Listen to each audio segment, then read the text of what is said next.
Hi friends, நேற்று எல்லா ஆடி அமாவாசைலாம் முடிஞ்சுங்க. இன்றைக்கி ஆஃபீஸ் கிளம்பிடலாம். இன்றைக்கி பாருங்கள் என்ன சமைக்க போகிறேன்னு. சுண்டவத் என்னங்க, பச்சை சுண்டைக்காய் குழம்பு வச்சு நல்ல வெங்காயம் நல்ல வெள்ளைப்பூடெலாம் நிறையா வச்சு சுண்டைக்காய் குழம்பு வச்சா சூப்பராக இருக்குங்க. அப்புறம் முட்டைக்கோசு பாசிப்பருப்பு போட்டு அது ஒரு பொரியல் வச்சிடலாம்.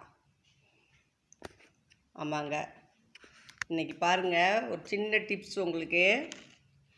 35 வயசு 40 வயசு கிடக்கக்கூடிய பெண்களுக்கு நீங்கள் காலையில் எந்திரிச்சோடனே ஒரு சாத்துக்குடி, ஒரு சின்ன டம்ளர் சாத்துக்குடி குடிச்சிட்டு 2 பேரிச்சம்பழம் எடுத்துக்கோங்க.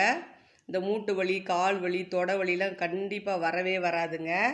இதை நீங்கள் டெய்லி ஃபாலோ பண்ணி பாருங்கள், ரொம்ப நல்லாயிருக்கும்.